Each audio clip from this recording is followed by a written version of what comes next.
Hello everyone, this is your friend Shinobi Nexus 2.0. Welcome back to the channel. Enjoy the fanfic. And let's begin. Part 2. Masumi. Tayuya snarled through clenched teeth. Out of all the ninja in the Sound Village, he was the one she least wanted to see. Orochimaru had sent him, along with Kabuto and Yoroi, to infiltrate the Chunin exams and study all of the genin to find potential warriors for the growing village of the Sound. Only Kabuto had returned, so she'd long since perceived them as dead. The Sound Nin pulled down his face mask and grinned. He was wearing simple black ninja pants, a black long-sleeved shirt, and a black Sound Chunin vest. "I'm pleased to hear that you remember me, Tayuya-chan," he said, readjusting his glees. She felt her lip curl at his jeering use of the chan suffix. "What the air you doing here? Orochimaru wouldn't send someone as pathetic as you to finish me off."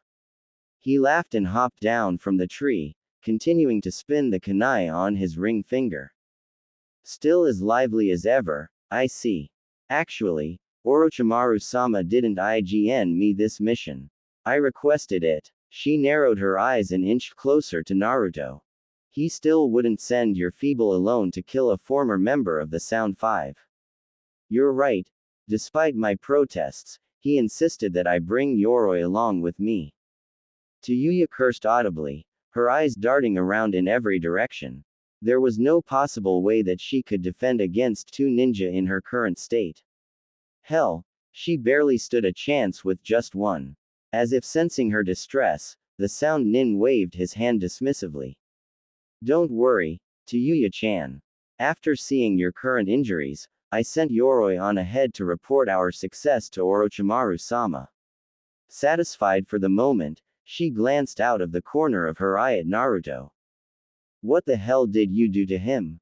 she growled, making sure to keep the contortionist in her sight. He chuckled loudly at her question. "Genjutsu. According to Kabuto, the boy has little to no talent for it. It was easy to place him under a low-level sleeping illusion." She winced slightly at his words. "If we get out of this alive, I'm going to spend a whole month teaching him genjutsu," she thought, quickly forming a seal to cancel the genjutsu. Before she could tap Naruto on the shoulder to wake him up, Masumi appeared behind them and picked the blonde up by his shirt. "Tisk, tisk, have you really fallen so far as to rely on an idiot like this?" he asked, grinning down at her mockingly. "Tell me, what is he to you?" She narrowed her eyes and scoffed. Thinking quickly, she concluded that it would be best for both of them if Naruto was able to live. Even if she died, he could at least fulfill her dream along with his own. "He doesn't mean shit to me. I was simply using the fool to help me escape. Nothing more, nothing less." He stopped twirling the kunai and smiled. "That's a relief. I thought you had finally gotten over me. You still love me, don't you, Tayuya-chan?" She grit her teeth in anger, greatly resenting his cutting remarks. Though she hated to admit, Tayuya had been quite smitten with the Junin. Granted, she was only 9 at the time while he was practically an adult. The others had always teased her for her infatuation with the man, often calling her things like reverse pedophile and grave robber. It wasn't until he had ridiculed her for her ability to play the flute that she realized exactly how stupid her admiration of him was. It was also the day when she resolved to squash all of her weaker emotions in favor of power. He shook his head in mock exasperation. "You haven't changed a bit, Tayuya-chan." He glanced up at the sun before returning his attention to the girl in front of him. "While I'd love to catch up on old times, I really must be going. Yoroi's probably worried sick by now." With a sickeningly sweet grin, he stabbed the kunai into Naruto's heart and tossed him into the stream. Tayuya's hand went limp, causing the kunai to clatter harmlessly on the rock below her. She watched helplessly as his blood turned the small stream a shallow shade of red. "Naruto!" she screamed, her eyes involuntarily tearing up. For the third time in her life, she felt all of her hopes shatter into a million pieces. All her plans of killing Orochimaru and parading his head around on a stick were sinking to the bottom of the stream along with her partner.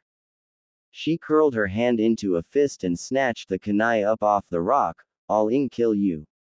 With an angry swipe, she cut a large gash into the Sound Nin's thigh. He grimaced slightly and jumped back far enough to avoid any further attacks from the irate redhead. After making sure the wound wasn't too deep, he angrily stomped forward and picked the girl up by her throat. The condescending glint in his eyes was replaced by unbridled rage. That wasn't wise, Tayuya, he snarled, tightening his grip on her neck. She tried to stab at him again, but he viciously backhanded her hard across the face. The kunai slipped from her fingertips as her head snapped back from the blow. I was going to kill you fast, bitch, but now I'm going to make you suffer. He knelt down next to the stream and plunged her head under the water. Tayuya didn't bother struggling. As far as she was concerned, she was already dead. Not only were her legs ate up, but all of her hopes and ambitions for the future had died along with Naruto. Worst of all, he had died because of her. As the edges of her vision began to darken, she smiled and closed her eyes with deep remorse. I'm sorry, Naruto. Ga. What the hell happened? Naruto sat up and groggily opened his eyes. It took a few seconds for them to focus, but it took half that time to realize exactly where he was. He immediately recognized the dank, sooty walls and the dark, murky waters that made up the sewers of his mind. However, the broken pipes were dripping a little faster than they were before, and he noticed with some alarm that the area around him was slowly darkening. The only consistent light was the familiar red glow resonating from the Kyuubi's cage around the corner. He briefly weighed his options, and decided that visiting the Kyuubi was a much better idea than waiting to see what happens next. Sighing loudly, he reluctantly dragged his feet towards his prisoner. After what seemed like hours of walking, he finally stood before the giant golden gates that held the nine-tailed fox. Oi, Baka Kitsune, what's going on? He yelled, trying to see into the dark recesses of the cage. He was slightly worried that the nine-tailed fox had somehow managed to escape, and was currently on another rampage through Konoha while he was trapped inside of his own mind. A pair of glowing red eyes appeared from behind the bars, putting his worries to rest. We're dying, brat. Naruto blinked in surprise. He wasn't expecting a direct answer from the fox, and he certainly wasn't expecting to hear that he was going to die. Nani? What do you mean we're dying? What the hell did you do? The Kyuubi growled lowly at the boy. It was just like a human to blame someone else for their mistakes. I didn't do anything. It's because of your own clumsy negligence that you were stabbed through the heart by the enemy. By now, Naruto was frantically pulling at his hair. Death itself didn't scare him, it was the thought of the people he would be leaving behind that worried him. Shit. I can't die here. I have to bring Sasuke back. I have to marry Sakura-chan. I have to become the Hokage. He suddenly stopped in front of the cage and glared up at his prisoner. You're supposed to be the almighty Kyuubi, right? Do something. What looked like a scowl appeared on the demon's face. You've got a lot of guts to talk to the strongest of the great demons like that, brat. It narrowed its eyes in thought. Perhaps this situation could somehow work out in his favor. Look, kid, we have to act fast. This seal prevents me from releasing enough of my chakra into your system to heal you. If you release the seal right now, it will be easy for me to rebuild your heart. Naruto felt himself sweat drop. I'm not that stupid. The Kyuubi made a movement that looked suspiciously like a shrug. Deciding to take what he could get, the demon fox attacked from another angle. Fine. How about a deal? Naruto's ears perked up at this proposition. A deal? What kind of deal? He asked, glaring skeptically at the beast. I want more power. Before the genin could speak, the Kyuubi quickly continued. But it's not what you think. As you can probably imagine, it gets fairly boring in here after a while. So what is it that you want? Hurry it up. Baka Kitsune. The monster growled with considerable annoyance.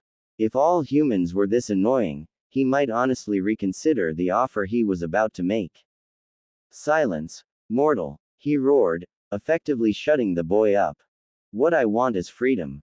I want to see, smell, hear, taste, and feel everything that you do. I also want to be able to communicate with you, so that I can prevent any more of the foolish predicaments you tend to get yourself into. In return, I'll tell you how to access more of my chakra and rebuild your pathetic human heart. Naruto frowned in thought, trying to figure out what the bastard fox was up to. He was just about to agree when he suddenly remembered Gaara's situation, and how the Shukaku would constantly taunt and torment the Jinchuriki in his mind. There was no way in hell he would let the Kyuubi drive him crazy. The mischievous grin that suddenly appeared on his face made the Kyuubi slightly nervous. Fine, I accept your deal on one condition: I'm allowed to silence your voice whenever I want to. An angry growl resounded from the other side of the bars, confirming the fact that he'd exposed the demon's plan. It was obvious that the beast didn't have time to come up with another angle, as the light in the room was slowly beginning to diminish. He smiled cheekily and clasped his hands behind his head. Well, fine, the beast roared, deciding to cut his losses and try again at a later time. Red chakra slowly began to seep out of the cage, bubbling up against Naruto's feet. Soon, the chakra hardened and grew, propelling him upwards towards the seal. Nani, I already told you that I'm not removing the seal. The beast sighed and shook his head. Idiot, you have to weaken the seal in order to receive more of my chakra. Hurry up, I can feel your body weakening. Nodding to himself, the genin reached a trembling hand towards the seal. Very carefully, he made a minuscule tear on the corner of the small piece of paper. The effect was immediate. A torrent of chakra shot towards the opposite wall, drowning the entire room in a malevolent sea of energy. Naruto found it incredibly hard to breathe, let alone move in the fluctuating surge of raw power. The Kyuubi roared with laughter at his jailer's shocked expression. What was that? That, he started, grinning with conceited pride, was approximately 1/100th of my power, brat. The blonde's jaw scraped the ground. He knew that the demon was powerful, but this was ridiculous. He suddenly had 10 times more respect for the fourth Hokage's strength. It couldn't have been easy to defeat a monster with such an insane amount of chakra. Get going, and let me have some fun. Naruto blinked, realizing that he'd completely missed whatever his prisoner had to say. Yeah, sure. You didn't hear a word I said, did you? The Kyuubi deadpanned. If he wasn't so disoriented, the boy would have laughed at the annoyed expression on the demon's face. A sigh escaped the beast, and with a swing of his paw, another wave of chakra shot Naruto out of the room and into the blinding light that made up his conscious. Tsurugi Masumi was having a wonderful day. Except for the shallow gash he had received from Tayuya, everything was going perfectly. His target was basically a one-armed vegetable, and as an added bonus, he had just killed the boy that Orochimaru had been bitching about for the past 2 months. He smiled and readjusted his glees with his free hand. Orochimaru was sure to promote him to Junin for such an exceedingly successful mission. Absolutely nothing could ruin his day, not even a large, glowing red claw protruding from the stream and heading straight for his face. Shit. Before he could blink, the claw slashed him vertically across the face, sending both he and Tayuya sprawling across the ground. What the hell? He yelled, bewilderment clear in his voice. Tayuya, who had landed a few yards away from the Chunin, immediately began gasping for air. She didn't know what had happened, but she wasn't about to complain. After she regained a bit of her breath, she too began to look around the small tree-covered field for her savior. What she saw next astounded her. Naruto, who had just been stabbed through the heart by Masumi, was slowly rising out of the stream. A vicious swirl of red chakra surrounded him, turning the gentle water around him into steam. Naruto? She asked, her voice wavering with fear and disbelief. A gasp escaped her when he turned his blood-red eyes upon her trembling form. His pants were ripped off at the knees, and for the first time she noticed the spiraling seal on his stomach. The thin whisker marks of his cheeks now looked like abysmal scars, and his sharp pointy teeth were bared in her direction. If he didn't look so abominably scary at that moment, she might even say that he looked hot. Cammy, she had some weird fetishes. Tayuya, are you alright? He asked, taking a concerned step towards her. As if moving on its own accord, her body quickly shuffled further into the forest, trying desperately to get away from rancorous-looking boy. His voice was different, almost animalistic in tone. Immense pain flashed through his eyes at her actions. It was the same look the villagers gave him every day of his life, but it hurt 10 times more when it was someone he actually cared about. Instead of taking another step towards Tayuya, he turned ferocious eyes upon the screaming man to his right. The Sound Nin was viciously clawing at his face, desperately trying to put out the chakra-induced flames caused by Naruto's initial blow. Naruto sauntered over to the fallen ninja with a furious smirk on his face. He was going to enjoy this. Does it hurt? He sneered, stopping in front of the man. He launched a powerful kick into the shinobi's gut, sending him back first into a tree. An audible crack was heard on contact. Stay back, demon. Masumi gasped between breaths. The Kyuubi-empowered genin laughed bitterly. Is that how you beg for your life? Naruto grabbed his head and slammed it face first into the ground. Is it? The man lifted his head and glared pitifully at Naruto. I'd never beg before a demon. The boy snarled and lifted him into the air by his neck. Wrong answer. He thrust a clawed hand through the Sound Nin's chest, instantly killing him. He stood there for a few minutes in that position, feeling Kyuubi's chakra slowly begin to drain from his system. His hand was still sticking out of Masumi's back, and blood ran in torrents down his forearm. It briefly registered in the back of his mind that it was his first kill. However, he was more concerned with the shivering girl staring at him with wide, fearful eyes. With a forceful pull, he wrenched his arm from the man's chest. The wet squelching sound seemed to snap her out of her daze as she suddenly seemed to notice the gaping hole in her former comrade's ribcage. He threw the body as far as he could towards the stream. What are you? She asked with fearful trepidation. Despite witnessing and being the cause of the death of over 100 people in her lifetime, none had ever been as gruesome as this one. She unconsciously burrowed herself further into the tree behind her as he began to walk in her direction. Tayuya, please, Before he could finish his sentence, his legs suddenly gave out on him, causing him to crumble into a heap on the ground. Naruto! Tayuya screamed, immediately concerned about the blonde despite her fear. It took her a few minutes to stop her body from trembling, but she eventually managed to ease herself onto her stomach. Using her left arm, she slowly crawled her way towards Naruto.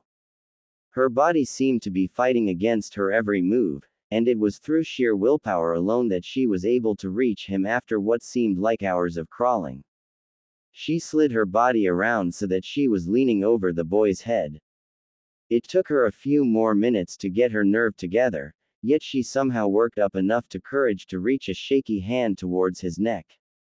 She quickly checked for a pulse and let loose a small sigh of relief when it throbbed powerfully against her fingertips. At least he was alive. She gently lifted his head and shuffled herself under him, allowing him to rest against her lap.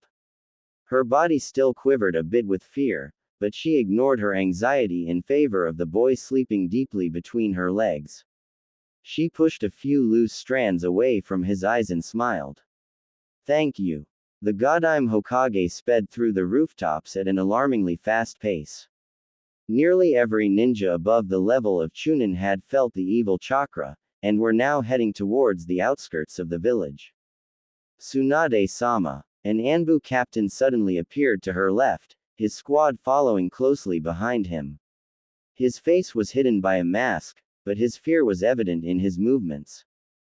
What is it? She noticed he seemed to hesitate before he spoke. It was obvious that it was something she didn't want to hear. Tsunade-sama, the other captains and I feel as though it is in your best interest to return to your office. Please allow us to handle this. No. The captain groaned from behind his mask.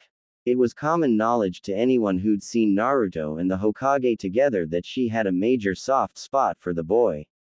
There had even been rumors that she'd given him the first Hokage's necklace. Despite the obstacles, he was determined to make her see reason. Tsunade-sama, please try to understand, the boy could be Dengaro. Without breaking her stride, Tsunade threw a lightning-fast fist into the Anbu captain's face, breaking his mask and sending him spiraling towards the ground. The other members of his squad wisely slowed down enough to get out of striking range of the slug Sanin. Temper, Tsunade, a voice chuckled. She snarled and threw another angry fist to her right. Jiraiya barely managed to duck under the blow. Relax, I'm not trying to stop you, he exclaimed, placing his hands into the air as a sign of peace. On the contrary, I'm just here to help. He is my student, you know. The woman's glare softened. Do you think he's alright? She asked, using chakra to gain a little extra speed. Jiraiya smirked confidently at his former teammate and matched her pace. I know he is. Seemingly satisfied with his answer, she turned forward and put all of her energy into reaching Naruto as fast as she could. When they arrived in the clearing, the sight that met them was devastating. It wasn't the abnormally large craters or ruptured trees that surprised them. No, it was the copious amounts of blood and the mutilated body lying near the stream that sent a small sickening wave through their bodies. The Hokage slowly made her way towards the corpse, Jiraiya and a few Anbu squads close behind. She turned the body over and let loose a small sigh of relief. Judging by his headband, the man was from the sound. She was immensely thankful that it wasn't one of their own shinobi, as that would have put her in an extremely difficult position. Except for the gaping hole in his chest and 5 large gashes across his face, there weren't many other injuries on the corpse. Tsunade-sama, we've found him. Immediately forgetting about the corpse, she ran over to the Anbu officer's position. Where is he? The woman's eyes scanned the clearing until they landed on Tayuya. The girl had her back to them, but a small bit of blonde hair was peeking out from her lap. Fearing the worst, Tsunade rushed over to the genin. As she arrived, Tayuya slowly turned her head from Naruto to look up at Tsunade. Her face was eerily void of any emotion, but the woman noticed with some concern that she was trembling. She knelt down in front of Tayuya and placed a gentle hand against Naruto's jugular. He's all right, she said, letting loose the breath she didn't realize she'd been holding. She moved to pick the boy up, but the redhead only tightened her grip on his head, glaring weakly at the woman. We need to get them to the hospital, Jiraiya said, appearing behind her. His teammate nodded her head in agreement and began performing seals. The girl showed no signs of releasing the boy anytime soon. I'll have to knock her out. She's having a mild combat stress reaction, otherwise known as shell shock. It's probably her first time experiencing something as malevolent as Kyuubi's chakra. Right now, Naruto is the only thing she is familiar with and is acting as her security blanket. Moving him could worsen the condition. Her hands began to glow a mild green, and she placed her palm onto the girl's forehead. Tayuya's grip on the blonde immediately loosened as she fell forward into Tsunade's arms. She picked the girl up and motioned for Jiraiya to do the same with Naruto, causing him to raise an amused eyebrow. I thought you'd want to carry Naruto yourself, he chuckled, slinging the boy over a shoulder. Don't tell me you've become attached to the girl already. The woman scowled and motioned one of the Anbu officers over. Clean this place up. I want absolutely no evidence of what happened here to get out to the public. Do you understand? The female officer bowed her head in confirmation. Even she understood what would happen if the villagers found out about the genin using Kyuubi's chakra. The chaos would be insurmountable. Hi, Tsunade-sama. Tsunade nodded and turned towards her former teammate, whom she noticed had adjusted the boy into a much more careful and comfortable position when she wasn't looking. Smirking slightly, she nodded in the direction of Konoha. Let's go. Tsunade-sama. The Hokage fought the urge to groan. For the past 2 days, she had been receiving complaint after complaint about the Kyuubi's chakra surfacing in Konoha. Though most of the ninja complained about Naruto being a threat, and were promptly removed from the premises via defenestration, she had been pleasantly surprised to see that a few of them voiced a concern for the boy himself. Ibiki, Katetsu, Azumo, and Genma were among the most surprising. She hadn't been aware that they'd even met the boy, let alone liked him. Pushing those thoughts aside, she lifted her head to resentfully glare at the Anbu officer standing in front of her desk. The masked ninja took a discreet step back before clearing his throat. Homura-sama and Kaharu-sama are here to see you. This time, she did groan. They were the last 2 people she wanted to see at the moment, then again, they were the last 2 people that she ever wanted to see. There was absolutely no doubt in her mind that she wouldn't like what they were going to say. It was almost as if they were put on this earth just to oppose her. She dropped her head back into her folded arms. Tell them I'm at the hospital. But, Tsunade-sama, is this how you address your problems? It's no wonder the village is in shambles. Udatane Kaharu said, waltzing into the office. She was followed by Mitokado Homura, and her expression was one of great disgust and animosity. If Sarutobi couldn't get rid of us, what makes you think that you can? The Anbu officer gawked from behind his mask. The fact that anyone could stand up to the often irritable Hokage was nothing short of astounding. He quickly performed a shunshin out of the room before things got ugly between the Hokage and the council members. Now, Kaharu, we're not here to discuss her poor leaders of Konoha. Tsunade's head shot up to glare at the aging council members. What do you geezers want? Kaharu sniffed and walked towards the windows overlooking the village. She glanced at the Hokage from the corner of her eye, subtly watching her reaction. Don't drag this out any more than you have to. You know exactly why we're here. The Godime swiveled around in her chair and stared longingly at the ground below, letting out a tired sigh. The day was going so well, too. I wonder if a fall from this height could kill me, she wondered, seriously considering making a break for it. Homura placed a firm hand on her shoulder, immediately squashing any ideas she had about getting away. What do you plan to do about the Kyuubi container? The shinobi community is in an uproar, and rumors are beginning to spread to the civilians, he said. Tsunade smirked inwardly and straightened up in her chair. She was afraid that they were going to demand the immediate exile or death of Naruto, not give her a chance to explain her own ideas. She might be able to end this quickly after all. Especially since she hadn't informed them of his training mission with Jiraiya. Actually, I've already come up with a plan that will satisfy all parties involved. The look of genuine surprise on the elders' faces was more than enough to make Tsunade's face light up in delight. Kaharu quickly regained her composure and sniffed haughtily at her statement. She was down, but she wasn't out. Oh, and what plan is this? The blonde lazily leaned back in her chair, a wide grin lying arrogantly on her face.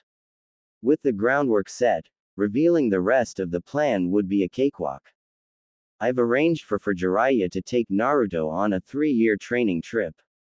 As you already know, Akatsuki isn't planning to move for another 3 years. It is during this time that he will turn Naruto into a shinobi capable of handling himself against Itachi and Kisame, the pair ignored to capture him. Homura nodded thoughtfully. He also plans to teach Naruto how to harness the Kyuubi's power, correct? Exactly. Not only are we grooming a potential powerhouse for Konoha, but were also satisfying the shinobi and civilian populations by removing their object of misplaced blame. Both elders winced guiltily. Before his defeat of Gaara, they too had blamed a few of their problems on the demon container. It took the words of Jiraiya and Tsunade combined to give the boy a chance to prove himself. Much to their chagrin, he had done so many times over. Suddenly remembering something, Koharu turned her gaze to the Godime Hokage. Ah, but aren't you forgetting something? What about your plans for the sound nin we captured after your failed Uchiha retrieval?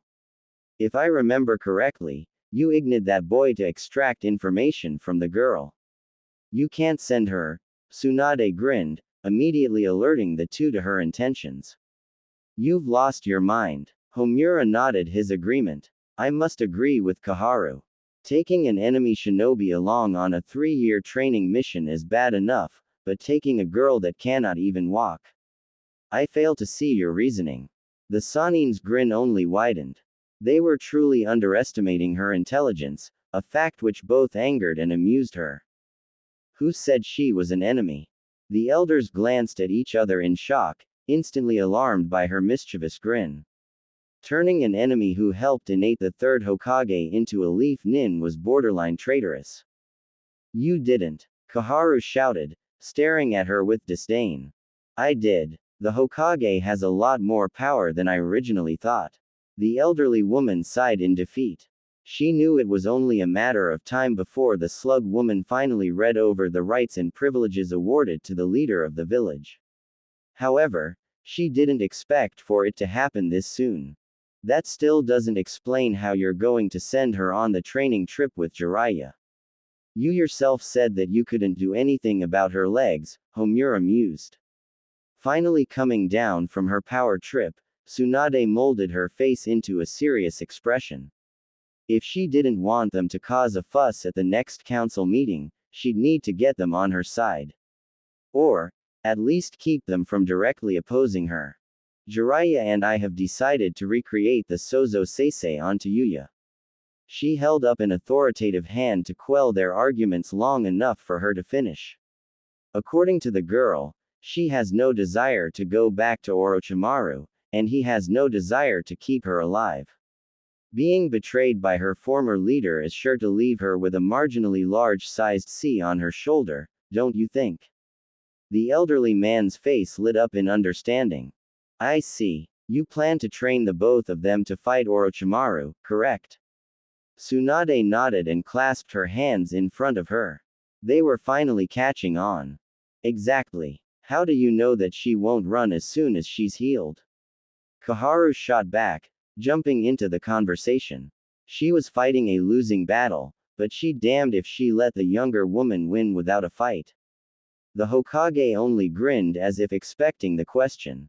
I'm glad you asked. Though I'm pretty sure she won't run, I've asked Jiraiya to include a special summoning seal into the Sozo Seisei. In the highly unlikely event that she decides to make a run for it, Jiraiya or I can immediately transport ourselves to her location. The male nodded his approval, giving her a small proud smile. My, you seem to have thought this through, Tsunade. Sarutobi would be proud. The woman felt herself blush at the compliment. Being compared to her former sensei was a real ego boost, especially coming from her sensei's teammate. Koharu huffed haughtily. It wasn't that she hated the woman. Hell, it was hard to hate someone who practically invented the medical ninja. Rather, it was her bad habits and abrasive attitude that rubbed her the wrong way. In her opinion, each ninja should be treated with the utmost respect and kindness. Now that she was in office, the current ninja were lucky to get a good job from the blonde. Her blind faith in the Kyuubi boy didn't help her stock much either. Let's not go that far, shall we? Besides, how do you expect Jiraiya to keep an eye on both the Kyuubi container and the sound girl? At his age, he surely can't keep up with two rowdy teenagers. I'm going to be sending a Junin along as an escort. Not only will they be watching the girl to make sure that she doesn't escape, but they will also be a great help with Naruto and Tayuya's training. And, before you ask, I've already chosen someone suitable for the job. As I said before, this trip will satisfy all parties involved. She sat back and let loose a large breath of relief. From what she could see, there were absolutely no other flaws in her plan. Unless of course the Akatsuki decided to attack before the 3-year period. Judging by the faces of the elders, they too couldn't find anything wrong with the mission. Nodding simultaneously, Homura and Kaharu turned around and walked towards the door. Thank you for your report. We'll be sure to relay your plans to the council, he said, opening the door. He motioned for Kaharu to follow before she could come up with something else to ask. Contrary to popular belief, he did have a life outside of nagging the Hokage. She grudgingly followed him out the door, giving Tsunade a small glare before closing the door behind her. As soon as she was sure that their chakra signatures were gone, she grinned widely and formed a single hand seal to remove the hinge she'd placed over her paperwork. Immediately, 6 bottles of sake appeared on her desk. She picked one of the glistening white bottles up and raised it to the air. Damn, it's good to be the Hokage. The room was abuzz with noise. The crunching of CS, yipping of a puppy, constant chattering of girls, and heavy sighs of a certain Chunin were driving Hyuga Neji up the ing wall. He grit his teeth in anger. Why the hell was he the only one still bedridden? From what he'd heard, Naruto was pierced through a ing lung for Kami's sake, and he was already running around the town with some crippled redhead. He took a deep relaxing breath to calm his mind, something which was extremely hard to do with the noise coming from the other Konoha ninja. Slowly pushing himself up into a sitting position, he calmly surveyed the others in the room. As usual, Choji was going to town on a large bag of barbecue potato CS and showed no signs of slowing down anytime soon. Quickly becoming disgusted by his more than distasteful eating habits, he shifted his eyes to the wild-looking boy at the foot of his bed. Kiba and his dog, Akamaru, were desperately trying to grab one of the Akamichi's many bags of CS. Though he was loath to admit it, the heavy boy was amazingly quick when it came to protecting his snacks. The way he managed to keep the bags just out of their reach and eat at the same was nothing short of astounding.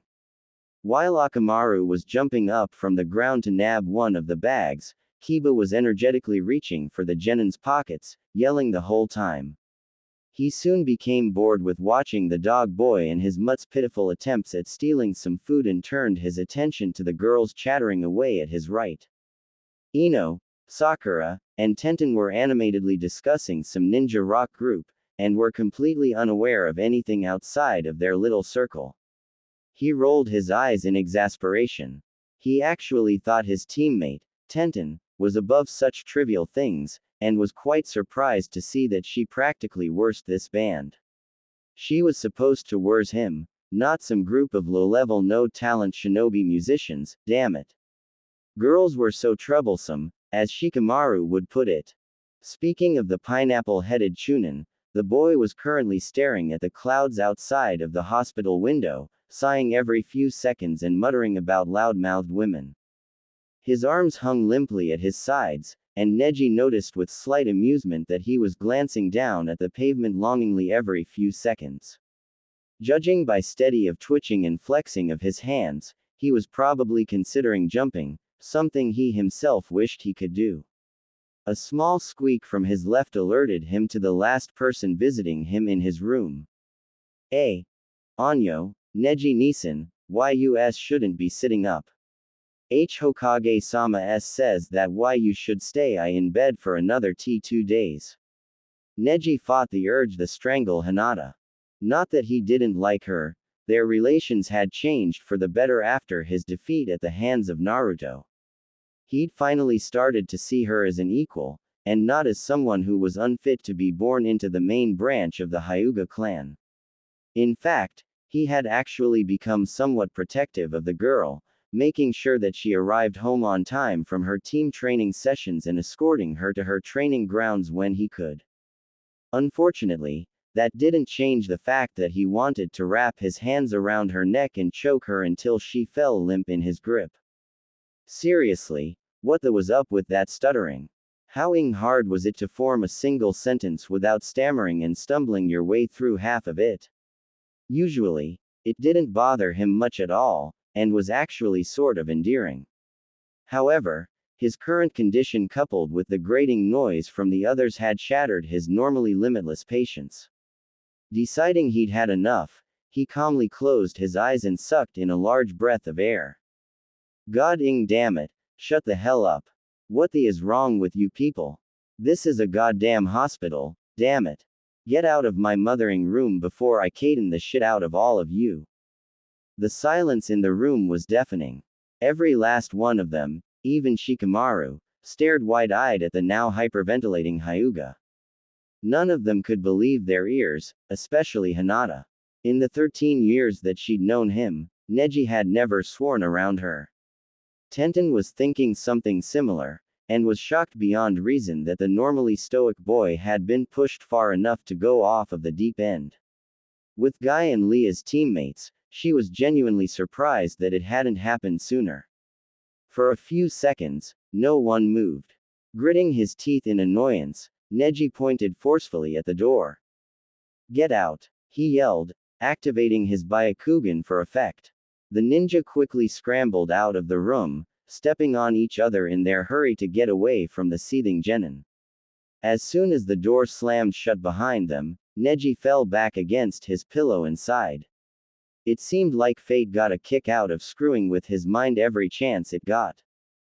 Geez, what was up with him? Kiba grumbled, walking with the group after being kicked out by Neji. Tenten shrugged lightly.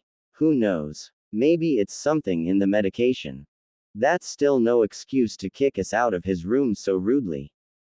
Ino screeched. She didn't take too kindly to being sworn at, let alone being told what to do. After we went through all that trouble to visit him, too. Sakura nodded her agreement. It had been especially hard for her to get some time off as the Hokage proved to be a much harsher teacher than Kakashi could ever be. Though it was a little underhanded, she'd used visiting Neji as an excuse to get a small break before she had to make her nightly rounds. She glanced up at one of the room doors and smiled. Hey, we're close to Naruto's room. Why not visit him while we're in the area? The others were dumbfounded. It was practically impossible for anyone to be admitted to the hospital twice in the same week. He's in the hospital again? Choji asked, actually stopping his eating to stare slack-jawed at Sakura. Naruto had been discharged less than a week ago, and he was more than surprised to hear that he was back already. What for? The pink-haired genin motioned for them to follow her down the hall. Chakra exhaustion. From what I've heard Tsunade Shisho tell Shizune-san, he's been unconscious for 2 days. Shikamaru sighed heavily in response. It was just like the blonde to overwork himself so soon after being released. It's troublesome, but we may as well stop by. Maybe a familiar voice will help to wake him up. They all nodded their accession and continued on down the hall. Being worried was not something Tayuya was familiar with. Since she'd met Orochimaru, she'd never had a reason to. Just as he'd promised when she met him, the Sannin had given her food, shelter, and ample protection. She'd never even worried about her teammates. Each of the members of the Sound Four were more than capable of taking care of themselves, and even if they weren't, she probably wouldn't much care anyway. However, watching Naruto's pale, motionless face stirred something within her. With every beat of her heart she felt a small constricting pain throughout her chest, and she idly wondered if this what others felt when she had killed one of their loved ones. She felt her breath hitch slightly at that thought. Did she care for Naruto? Is that why it bothered her to see him so feeble and pale? She vigorously scratched at her scalp with her fingernails. Shit. Get a hold of yourself. She screamed. All of these thoughts and feelings were driving her crazy. She almost wished that Masumi had succeeded in killing her. Then she'd at least have some peace of mind. She sighed and leaned back in her chair. She was supposed to be resting in her own bed, but she'd insisted on staying by the blonde's side until he woke up despite the Hokage's wishes. Tayuya chuckled bitterly at her actions. Less than 2 weeks away from the Sound Village and she'd already become weak. Pathetic. She felt her lip curl slightly as she leaned forward to glare at his face. This is your fault, she yelled, continuing to frown down at him. In the back of her mind, she felt somewhat foolish for talking to a boy that couldn't even hear her. She'd been constantly throwing taunts and jibes at him for the past few days, hoping against hope that he'd hear her and wake up. She figured that if he heard a familiar voice, it might help him find his way out of the coma faster. In reality, it had been the Hokage's apprentice's idea. The dark-haired woman would usually visit 3 times a day to check up on Naruto, once in the morning, once in the early afternoon, and once right before visiting hours ended. During her visits, she would often speak to the former Oto Nin, asking her if he'd shown any signs of pain or discomfort. If she had the time, Shizune would also offer to bring Tayuya things that she couldn't get in the hospital. So far, the girl had only asked for a comb, her fingers wouldn't cut it anymore, a brush, and a small mirror.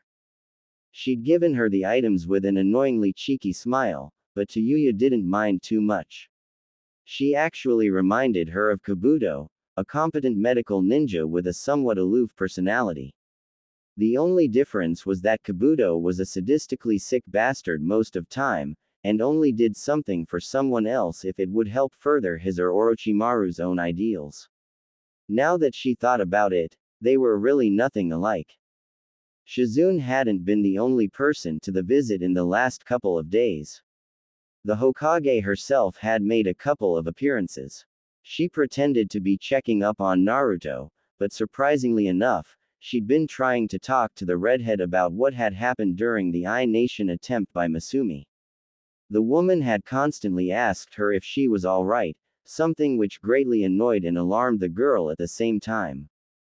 Of course, she knew why the Hokage was so concerned. An attempted murder alone was usually only enough to break the average person.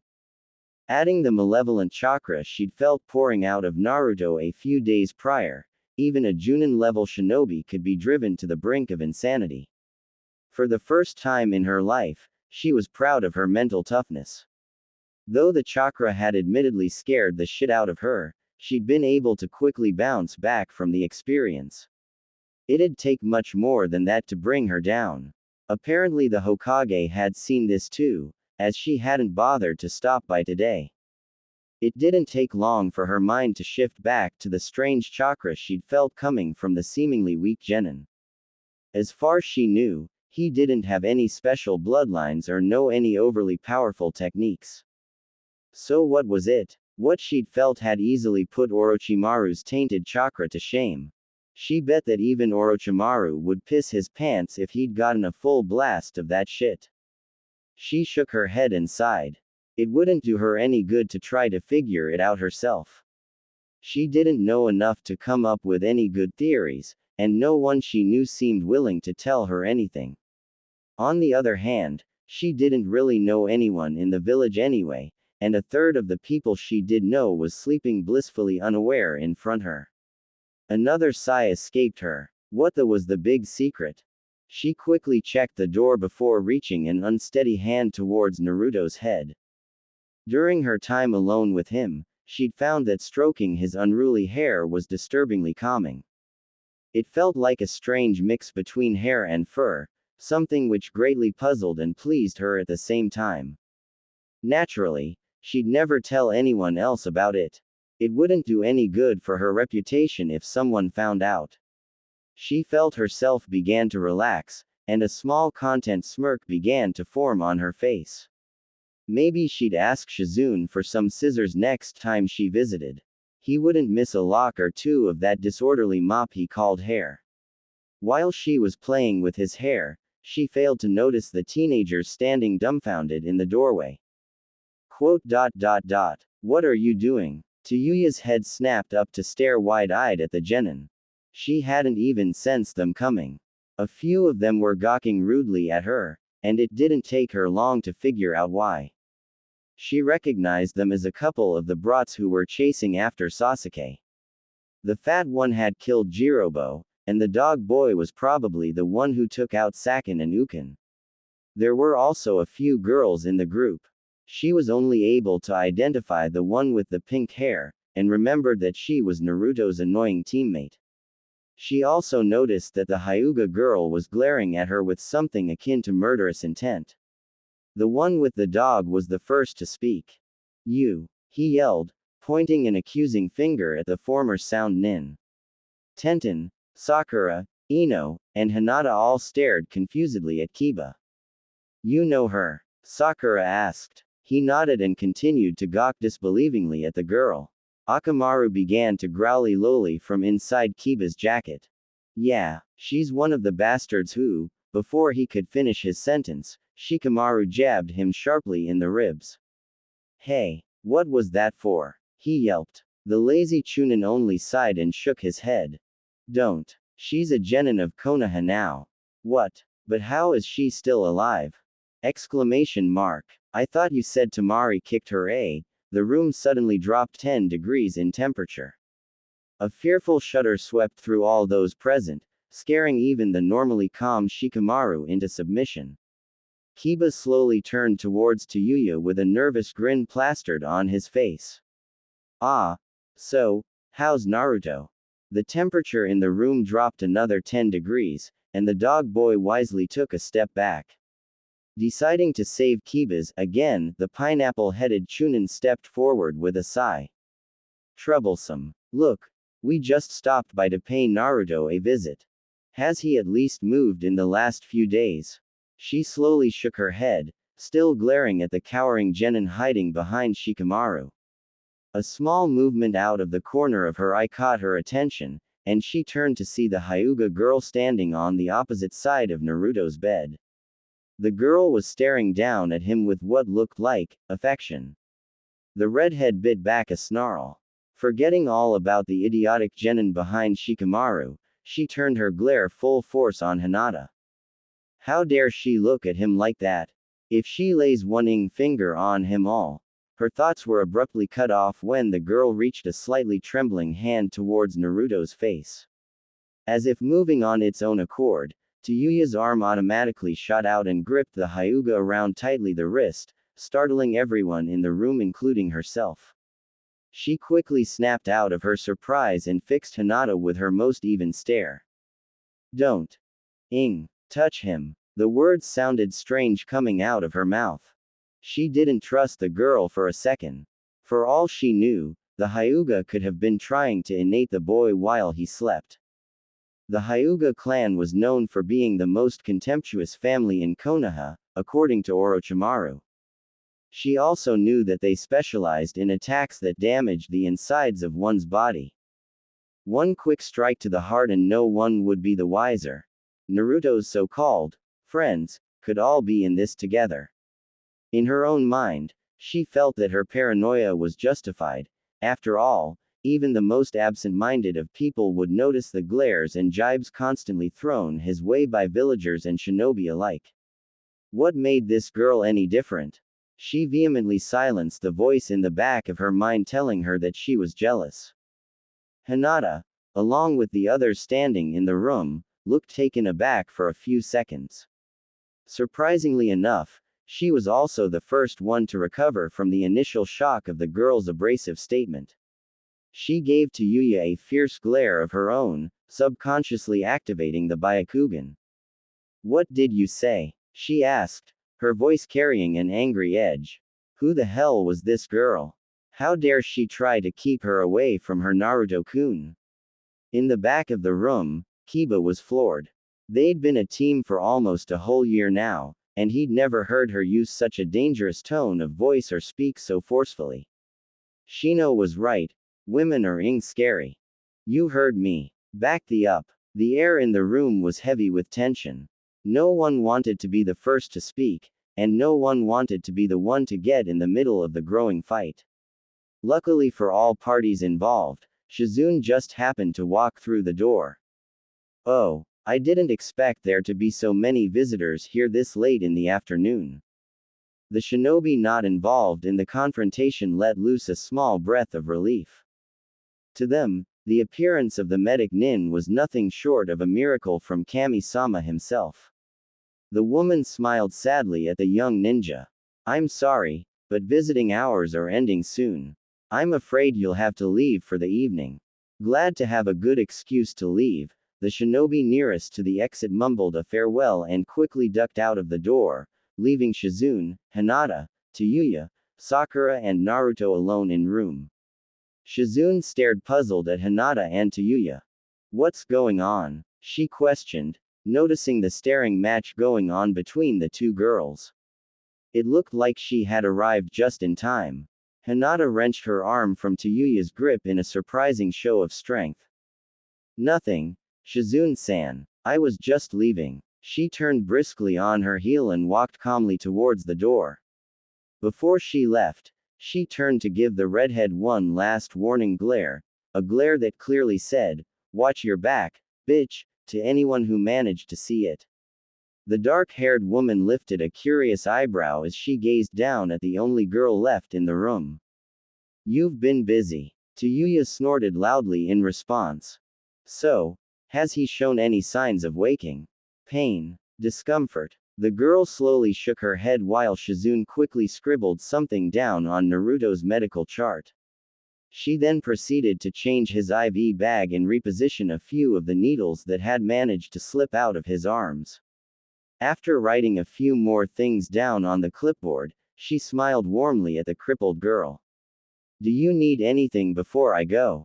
The redhead nodded and motioned towards the empty pitcher resting on the bedside table.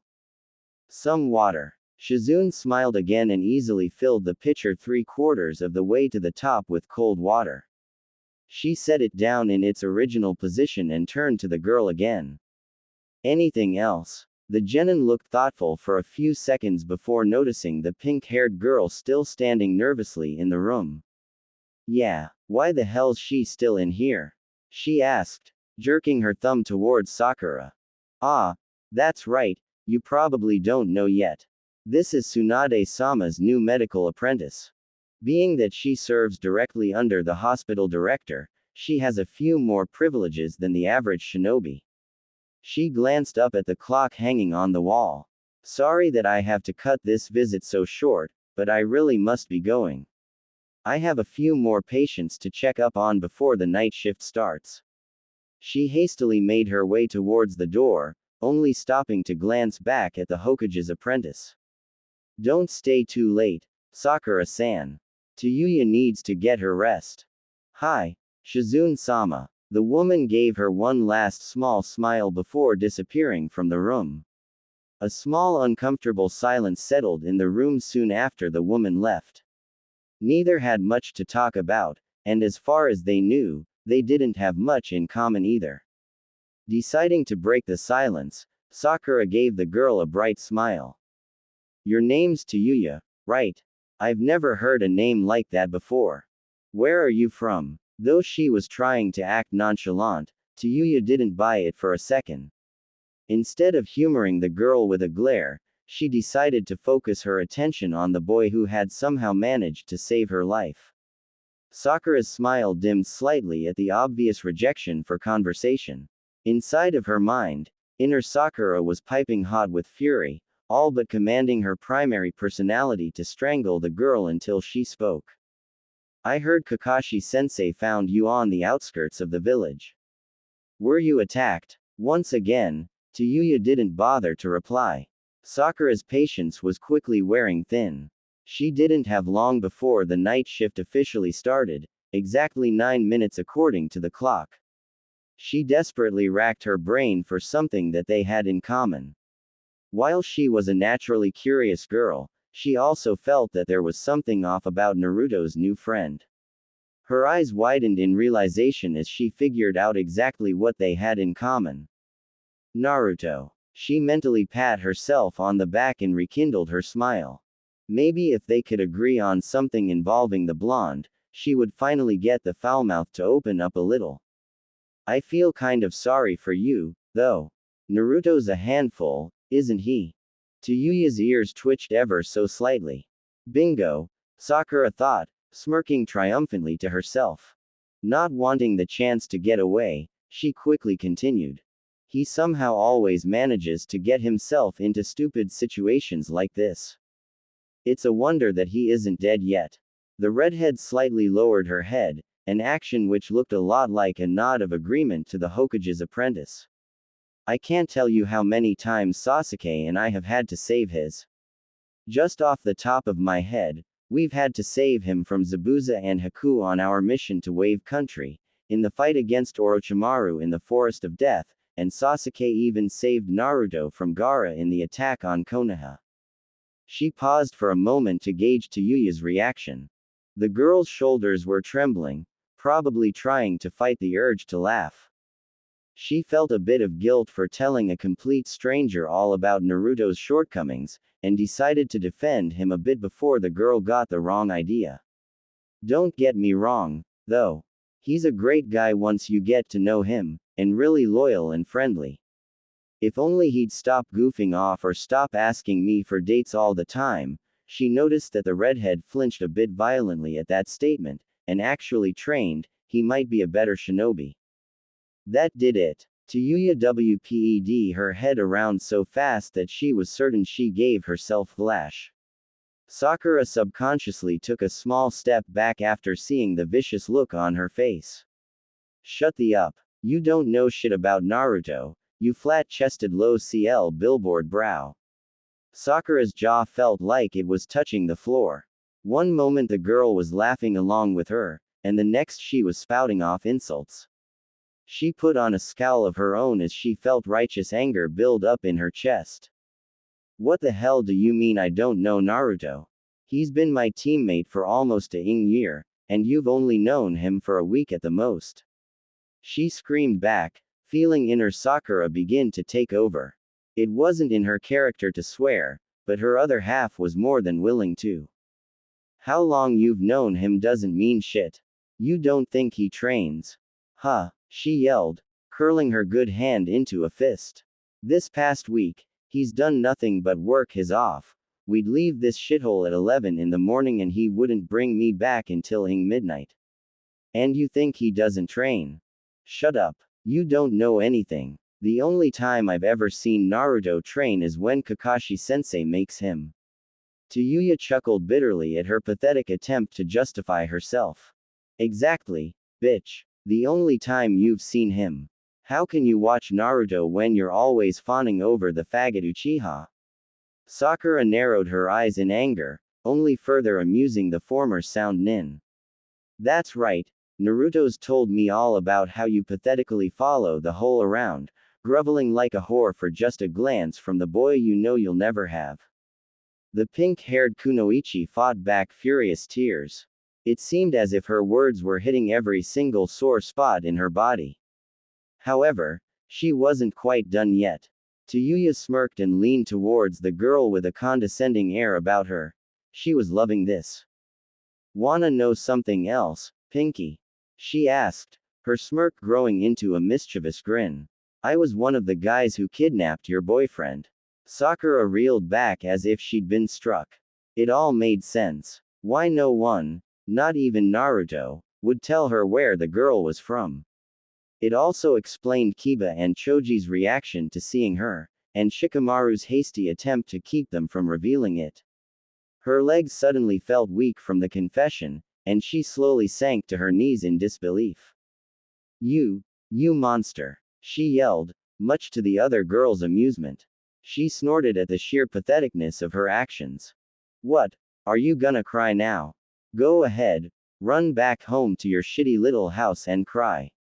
I'm tired of looking at your Pepto-Bismol colored hair anyway.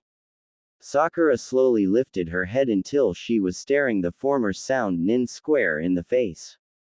Her eyes were filled with murderous intent as she sprung up on her feet to attack. She stretched her hands towards the girl's neck, fully intending to strangle her where she sat. Unfortunately, she'd vastly underestimated the crippled Kunoichi. She wasn't a former member of Orochimaru's elite bodyguards for nothing. With a quick backhand to the attacking girl's face, she sent Naruto's teammate crashing back against the opposite wall. Is that all you've got? Pathetic. No wonder the faggot left. With weak bastards like you bringing him down, there's no way he could get stronger in this hellhole. Looks to me like Naruto's the only one capable of bringing the shithead back. Sakura felt tears unwillingly begin to spring from her eyes as she nursed her stinging cheek. To be honest, she hadn't even seen the blow coming. The girl had remained completely motionless until the last second, and she was thoroughly ashamed that she couldn't even beat a girl who only had the use of one arm. She'd never admit it in a million years, but the girl was right, she was pathetic. Sobbing openly now, she got to her feet and rushed out of the room, slamming the door behind her. She had a lot to think about. As soon as she was sure the girl was gone, Tayuya let loose a tired sigh. She really hadn't meant to fly off the handle like that, but she couldn't allow one of Naruto's so-called friends to slander him while he was unable to defend himself. Plus, she hadn't really had the chance to insult anyone in the past few days. Not counting the boy currently in a coma, of course. You owe me for that, idiot, she said with a small grin. She rolled her chair a little closer to the bed and leaned forward onto his arm, using it as a makeshift pillow as she had done for the past 2 nights. It wasn't the most comfortable position to sleep in, but it was thousands of times better than sleeping in her own bed and dealing with the nightmares involving their confrontation with Masumi. The scene that seemed to constantly pop up was when the Chunin rammed a kunai through Naruto's gut and tossed him into the stream. The small river would always turn blood red instead of pink like she remembered, and then Masumi would begin to drown her. In his blood. She'd woken up screaming the first time, and that was all it took for her to decide to never leave Naruto's side. At least not until he woke up. She yawned widely before settling herself into a comfortable position. Though she was hardly religious, she did say a small prayer to Kami-sama asking for him to wake up tomorrow. It hadn't worked the last couple of nights, but as they say, third time's a charm. She smirked up at the blonde one last time. Good night, Naruto. Hideous. She curled her dainty hands into fists as she stared into the full-length mirror resting against her wall. It opened up into 3 panels, all of them making her look equally disgusting. She cast a quick glance towards the door to make sure it was locked before reaching a trembling hand towards the zipper of her jacket. She wasn't too worried about anyone looking in on her with the Byakugan. There was a strict rule against using their bloodline to peep into another person's room barring emergencies, of course. However, there was no rule against barging into another member's room. To be honest, it didn't make much sense to her. Putting those thoughts aside for the time being, she slowly zipped down her jacket until it hung open to reveal her tight mesh undershirt. Her cheeks immediately began to heat up as she took notice of her more valuable ETS. She hadn't gotten a good look at Tayuya's, but hers were certainly bigger than Sakura's. Though she'd never say it out loud, the pink-haired kunoichi was more like a piece of plywood than an actual woman. Hinata couldn't stop the smirk that appeared on her pale, delicate face. She remembered reading in a certain orange book, she barely made it past the first chapter before ping out, that most men preferred their women well endowed, and she hoped that Naruto was no different. Hinata gently slid the large jacket off of her small frame, letting it fall and crumple to the floor.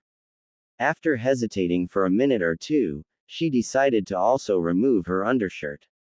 If she couldn't even muster up the courage to look at her own body, how was she ever going to win Naruto? It was obvious that the blonde had a strong attraction to confidence. His crush, Sakura, practically oozed the stuff from every pore of her body.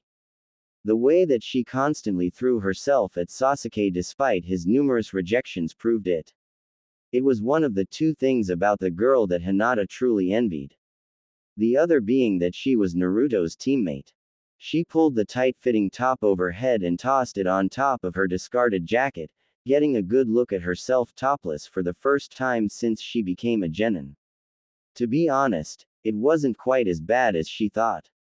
Her form was still as slender as she remembered, and the only thing that had really changed in her upper body was the size of her bust. Unable to help herself, a small bit of pride welled up in her chest. That pride gave her the confidence she needed to continue undressing. Before her shyness could interfere, she quickly slid her pants and underwear down in one smooth motion. That was a mistake. She suddenly remembered exactly why she stopped undressing in the mirror. Compared to the other kunoichi in the Rookie 9, Hinata felt her legs were short and pudgy. They didn't seem to fit the rest of her slim body, and she fought back the urge to break down into disappointed tears. After a year, not much had changed. Naruto would never notice her as she was now. Her hair was hideously short, even compared to Sakura's new hairstyle. She remembered how Naruto would always comment on his teammates' long, flowing, bubblegum locks in the academy. A sudden image of herself with pink hair gave her the immediate compulsion to gag. Even if she would look good with pink hair, she doubted that her father or the rest of the Hyuga main branch would approve. Besides, Sakura's hair looked more like a certain indigestion medicine than bubblegum. The only thing she could think to do was to let her hair grow out. The girl who'd been in Naruto's hospital room had long hair too, so perhaps the blonde preferred it. Hinata winced angrily at the thought of the full-mouthed redhead.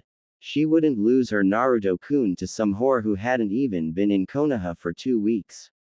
Straightening up, she stared her reflection square in the eye. I never go back on my word. Naruto-kun will be mine. She yelled, reveling in the rush of confidence her words gave her.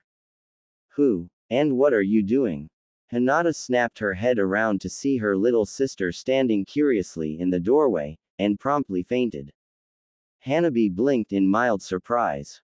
Her sister seemed to do a lot of that lately. She glanced at the clock hanging on the wall and grimaced. It was already past 9, and she would have to be up by 5 to start her training. She quickly concluded that she had 2 options. 1, she could leave her sister and sprawled out on the floor until someone happened to barge in to check in on her, allowing herself to quickly hop into bed and be well rested for the undoubtedly intense training session her father had planned for her. Or 2, she could make the effort to clothe and drag her sister into bed, missing at least half an hour of sleep. Sighing softly to herself, she reluctantly trudged into her sister's room. In reality, it was sort of her fault that her sister fainted, and it just wouldn't do for one of the branch members to find her in such a disorderly and embering position. Damn her sense of morality. Damn it to hell. The first thing Naruto noticed was that it was dark. He briefly wondered if he was in the sewers of his mind again, but quickly wrote that thought off when he didn't hear the constant dripping of the eternally broken drainage pipe. Unfortunately, that did little to calm his nerves. Thinking that something might have been covering his eyes, he tried to lift his right hand to push it out of the way. When it didn't budge, he began to panic. Am I dead? Am I in purgatory? Am I in hell? Just as he was about to scream bloody murder, something cool and wet dripped onto his dead arm. What the hell? He wondered, staring in the direction where he believed his arm was resting. He tried to move his arm again, and was mildly pleased to feel it wriggle a little bit under whatever was resting on top of it. Said object murmured something that distinctly sounded like, "Quit moving, hole," and dripped another large drop of moisture onto his currently unmovable appendage. The voice was familiar, it reminded him of. Naruto felt his heart leap into his throat. All of a sudden, everything that had happened before he ped out came flooding back to him in one fell swoop. He remembered it all. Meeting the Kyuubi, impaling the enemy's sound nin, and the look of pure shock and fear on Tayuya's face as he tried to approach her. Wincing slightly, he squashed that memory for the time being to focus on his current dilemma of where the hell he was. Using his intuition, he figured that he was in one of 3 places: jail, the training grounds, or at the hospital. Out of the 3, only the last one seemed to be the most logical. Despite how much she pretended to dislike him, he knew Tsunade would never allow him to be dragged off to jail, at least not until he was conscious. Besides, he doubted that Tayuya would be in the same cell with him. The training grounds were also out of the question, as every ninja within a 10-mile radius had probably felt Kyuubi's chakra. He had no doubt in his mind that a few of them might even try to kill him and blame his death on the heartless Sound Nin. Seeing as how he wasn't dead, that only left the hospital.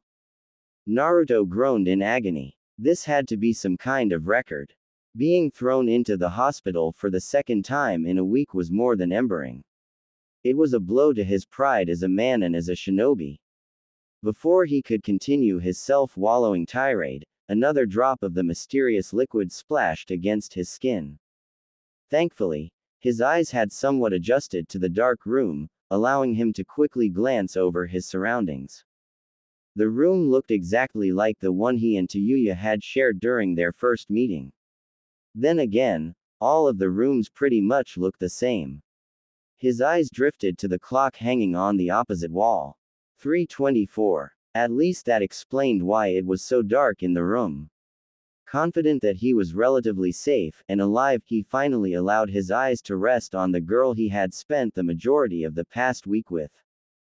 He noticed with some amusement that her left arm was wrapped firmly around his right, and her cheek rested gently against his forearm. He also noticed that her mouth was hanging wide open. Well, that clarified what the liquid making a puddle on his arm was. Even though he was slightly grossed out by the growing river of drool, Naruto honestly couldn't help but feel deeply touched by her actions.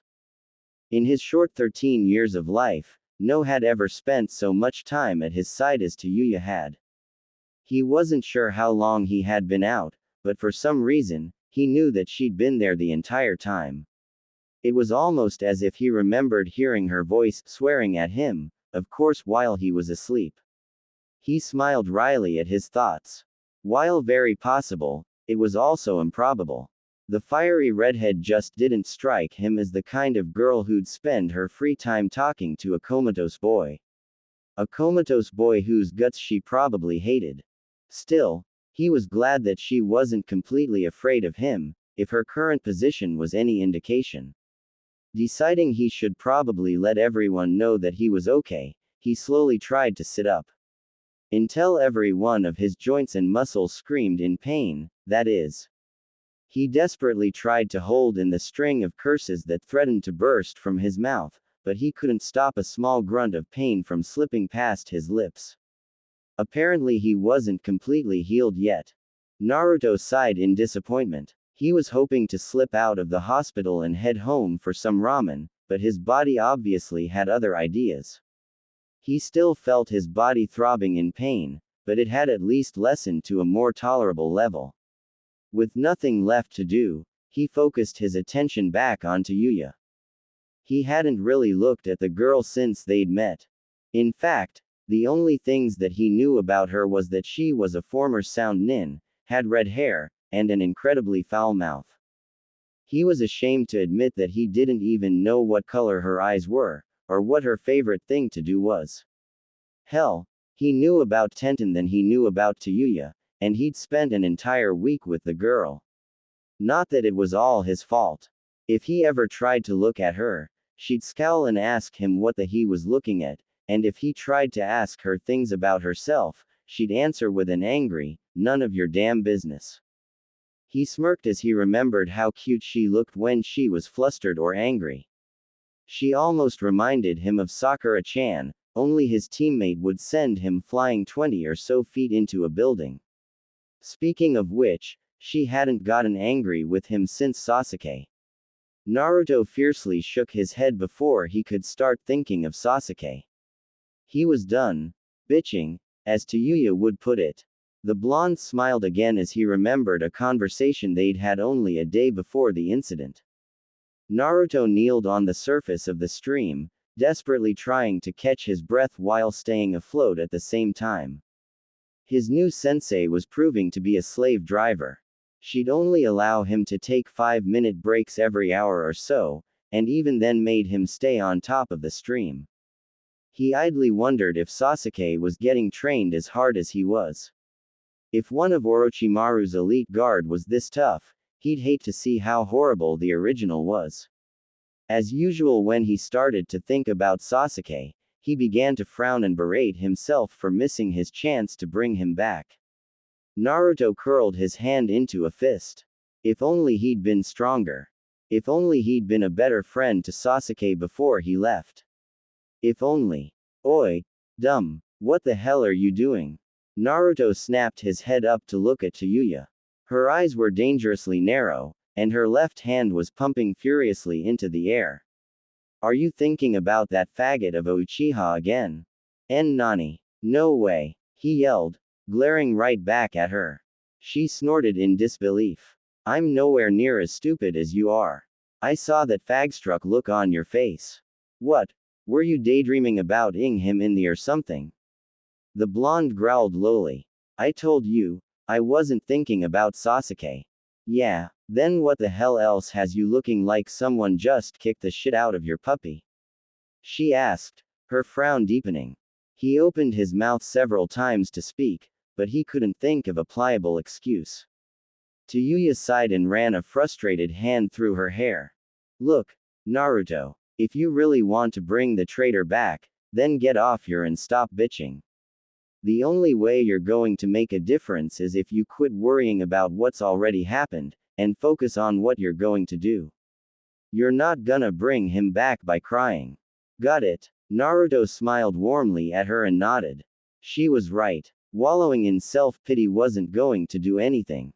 Thanks, Tayuya. I needed that. She blushed slightly and turned her head to glare at something to her right. Yeah, just get the up and back to work. Your break's over.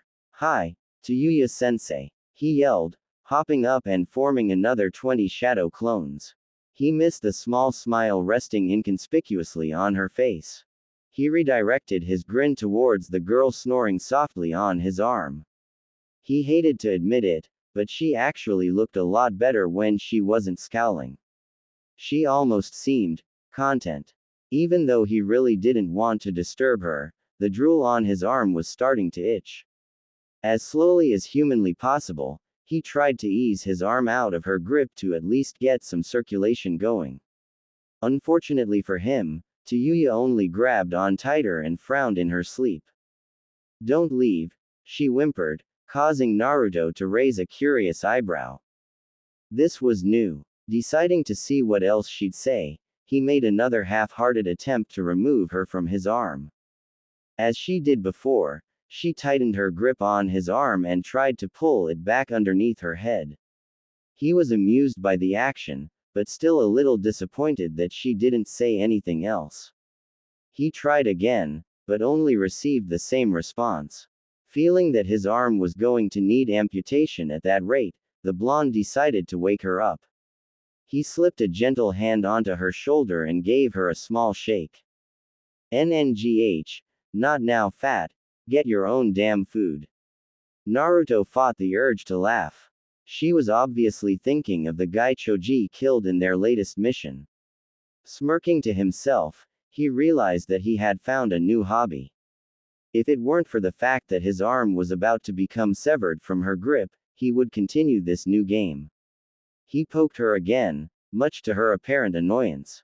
Damn it, leave me alone. By now, it was obvious that shaking and poking wasn't going to cut it. Tayuya, he whispered, giving her another gentle shove. She groaned again, but lifted her head to tiredly glare up at him. What the hell do you want, Naruto? Tayuya grumbled, frowning cutely. Blue eyes met brown, and for 5 seconds, neither one of them blinked.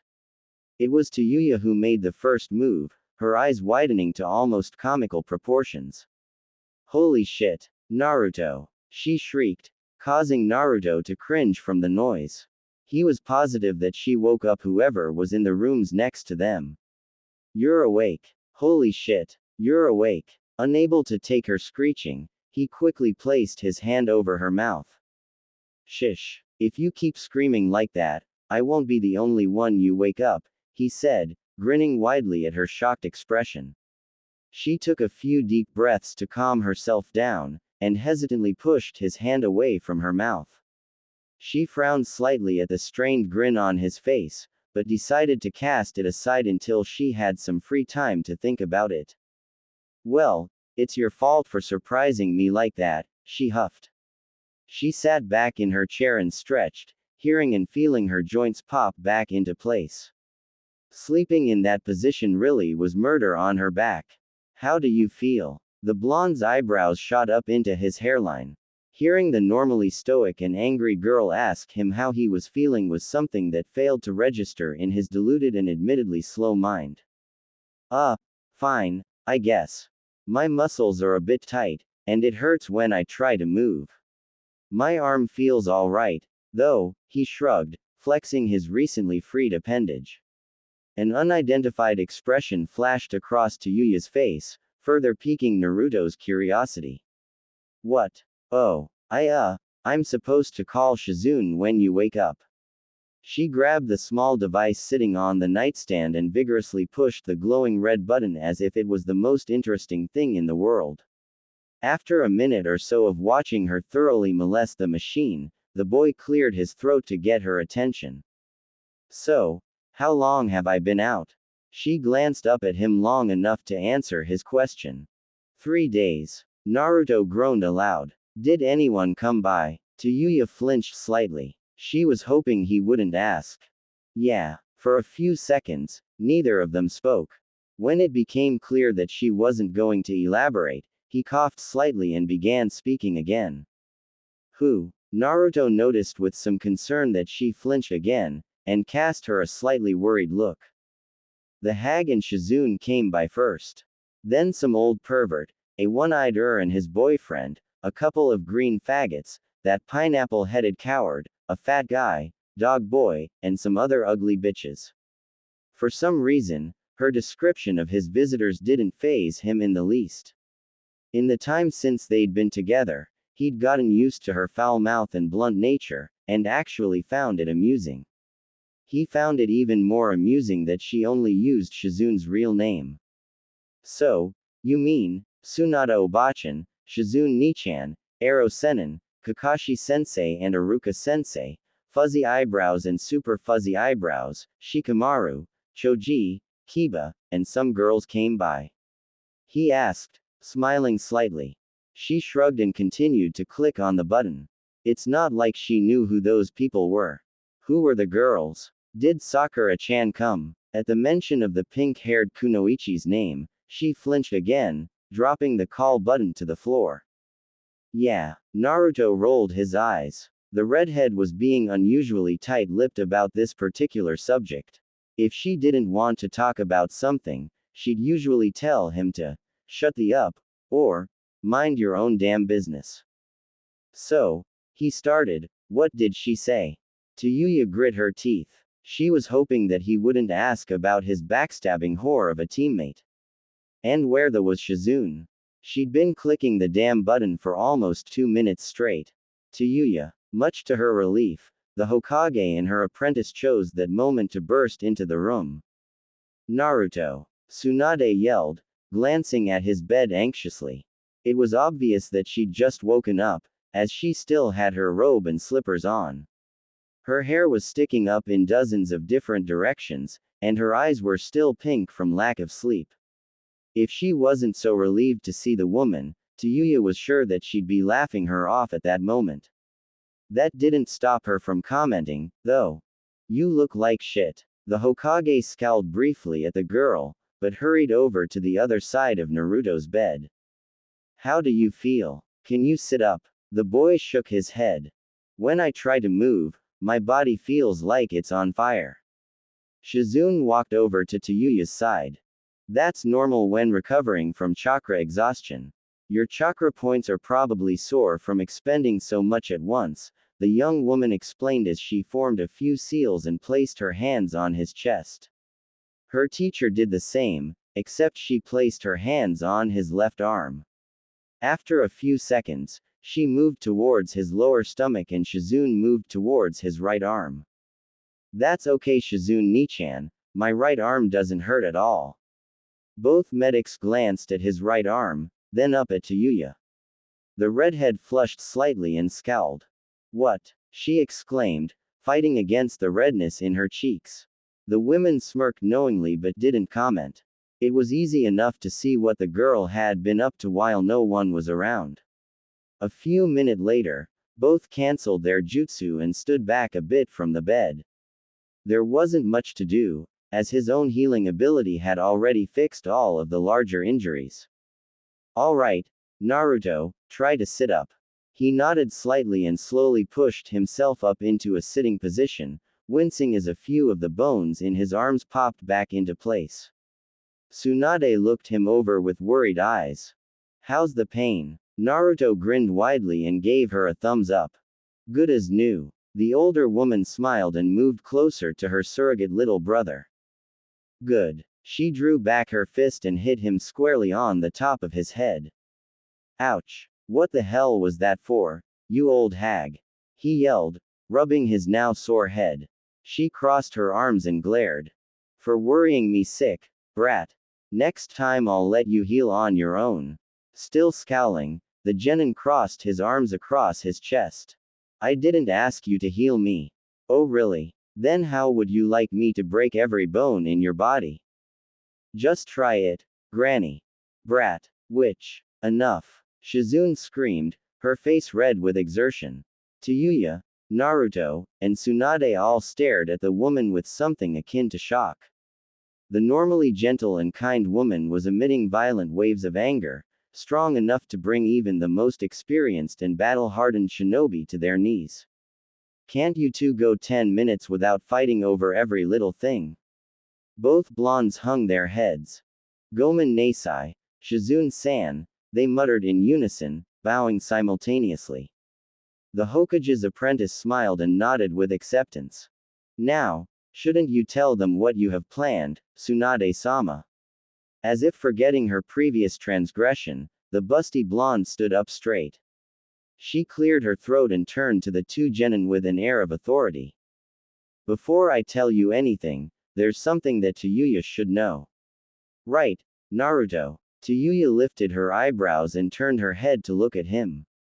He was staring down at his hands, his eyes hidden by his messy blonde hair.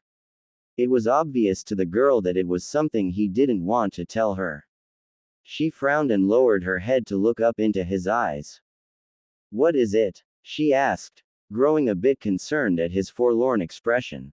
Deciding to lift the mood a little bit, she smirked and poked his cheek. Are you possessed by an evil demon or something? He gripped the sheets tightly between his fingers and turned his face away from her. The smirk on her face dropped immediately. Holy shit. For real? The girl shrieked, her eyes wide with disbelief. Suddenly, everything that happened within the last week made sense.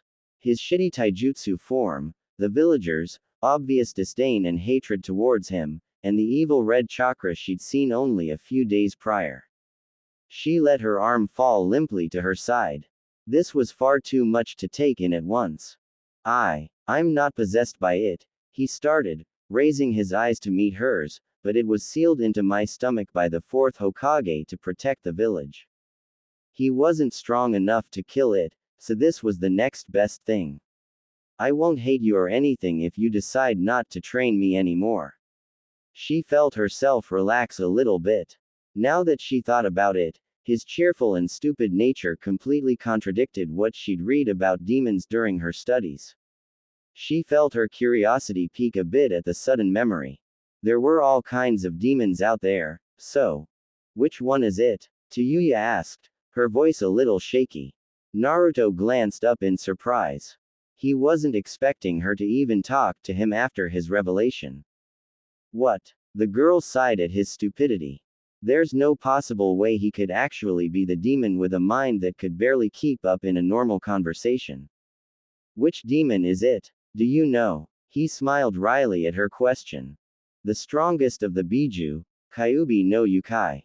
The room was deathly quiet. Shizune looked on nervously, hoping that everything would turn out all right. Naruto had finally found himself another friend, and she'd hate to see him hurt if the girl couldn't accept him. Besides, She'd started to like the girl. She reminded her of a younger Tsunade, fiery temper and all. The medic was knocked out of her reverie by a silent chuckle. The chuckle grew into full-on laughter, and before long, the former sound nin was gasping for breath. Naruto, Tsunade, and Shizune all stared at Tayuya with confusion. This is great. We're gonna kick Orochimaru's. Why the hell didn't you tell me this before? She panted between breaths. Naruto stared at the girl with something akin to awe. You're not scared? He asked, still unable to comprehend her reaction. No one had ever laughed about him hosting one of the strongest demons in existence. She snorted and shook her head. Hell no. Shit. With that kind of raw power, there's no way you can't take down that bastard. Tsunade felt tears prickling at the back of her eyes. After 13 years of loneliness, Naruto had someone his own age who could truly accept him for what he was. She glanced over at her apprentice to see that she too was wiping at her eyes with the sleeve of her robe. Smiling softly, she loudly cleared her throat before the scene got too emotional. Don't you want to hear what I have planned? She questioned. Two sets of curious eyes turned upon her, both of them still shining with excitement. Satisfied that she had their attention, she struck a dramatic pose and pointed in their direction. I'm sending you two on a 3-year training mission. The teen's sweat dropped and glanced at each other before turning back to the Hokage. Are you stupid? Tayuya deadpanned. Her blonde partner nodded his agreement. He had been in the room when Tsunade told her that she'd probably never walk again, and sending someone who couldn't even walk on a training mission was suicide. The woman smiled mysteriously and shook her head. You didn't let me finish. Now, before you get your hopes up, this entire idea is only in theory. Understood. The redhead felt her heart skip a beat. Had she come up with a way for her to walk again? It was impossible. According to the blonde herself, the bones in her legs were practically dust, and nothing short of a miracle would ever heal them. Was that all a lie to keep her in line? She frowned at the thought. While the hag was annoying and slightly cunning, she didn't seem like the kind of person that would blatantly lie just to suit her own needs. So what the hell had she done? Still, she nodded along with Naruto and tried to keep from looking too optimistic. The Hokage smiled and took a small calming breath. As I said before, you two will be going on a 3-year-long training mission along with Jiraiya and another Junin. In order for this mission to work, you, she said, pointing at Tayuya, will have to gain full mobility in your legs again. The girl swallowed nervously. It was getting extremely hard to hold in her excitement. Conventional methods won't work, and even someone of my skill and chakra level couldn't piece together all those tiny pieces of bone and cartilage. The only way for you to move again is to completely recreate and form the bones to their previous state. Both genin blinked. Is that even possible? Naruto asked with disbelief. His surrogate mother smiled mischievously and nodded. You should know better than anyone, Naruto. Remember this? She asked as she pointed to the jewel on her forehead. It took a few seconds, but his face eventually brightened in understanding. You're going to put that on her? He yelped. The girl snapped her head around to look at him. She gripped the front of his hospital gown and began to shake him back and forth. What does that do? Spit it out. Shizune giggled at their expressions. Naruto looked like a gaping fish out of water, while Tayuya looked exactly like a rabid fox fighting for a bite of that same fish. Tsunade too had a large grin on her face as she observed their interaction. It was almost cute to watch. Deciding to put him out of his misery, she answered the question for him. This jewel isn't just for decoration. It is a seal that holds the chakra I've been storing up for years. Any and all damage sustained is immediately healed, even allowing me to regrow lost limbs. However, due to the rapid cell regeneration that occurs during the jutsu, it also shortens my lifespan. My plan is to recreate this same jutsu onto you. It requires a certain amount of chakra control to sustain, but I'm confident that a former member of the Sound 4 can do it. Do you accept my offer? Tayuya stared at her as if she'd grown a third head. Yeah, do you even have to ask? She exclaimed, finally letting the boy go. Losing a few years of her life was well worth the benefits of gaining mobility in her legs again. The woman smiled and nodded before turning towards the door. Good. Report to my office at 9 a.m. to begin the preparations for the mission. The teens nodded their agreement as she walked out of the door. Do you need anything before I go? Shizune asked, appearing next to the bed. After both genin shook their heads, she bid them goodnight and hurried after her mentor. As soon as she was sure that they were out of earshot, Tayuya let loose an uncharacteristically girly squeal, thoroughly destroying Naruto's eardrums. Yeah, I got my legs back. Did you hear that shit, Naruto? I got my legs back. She screamed. He winced and covered his ears. Ah, that's great and all, but shouldn't you go back to sleep? You still have 5 hours until we have to be at Tsunade Obachan's office. He said, desperately trying to get her to quiet down. He could still feel his ears ringing from her earlier ear-piercing screech. I'm too excited to. She suddenly yawned in the middle of her sentence, causing the blonde to smirk triumphantly. See, you do need sleep. You don't want the jutsu to mess up because you were tired, right? Tayuya frowned but nodded her agreement. I guess you're right, for once. Naruto smiled cheekily and moved to get out of his bed. Want me to put you in your bed? He asked, stretching his legs out towards the wall. She shook her head as he stretched. Nah, I'll just share your bed. Both teens froze at the implications of her words. Nani? The boy yelped, his face turning a deep red color. Tayuya sputtered and waved her hand in front of her defensively. Shit, I didn't mean it like that. I meant, why like I was before. She was sure that her face was almost the same color as her hair at this point. Naruto let loose a small breath of relief before turning to get back into his bed with a nervous grin. Oh, well, do you want my pillow? I probably won't be able to sleep tonight anyway. She nodded slightly and took the offered pillow. You won't let me oversleep, right? 'Cause if you do, I'll kick your. He smirked and shook his head. Don't worry, I want you to get your legs back as soon as possible. Then we can both beat up Sasuke Tem and Orochimaru. Tayuya buried her face in the pillow to hide her blush. To have someone genuinely care about her was something she hadn't experienced in all her years of service under Orochimaru. Yet, here in Konoha where all of the fools and weaklings existed, she'd found a real friend in only 2 weeks. Of course, she wasn't going to let Naruto know about any of this. Yeah, quit yelling and let me get to sleep, she muttered. She felt her eyelids slowly began to slip closed. With all the excitement in the last half hour, she'd forgotten how exhausted she was from the previous day.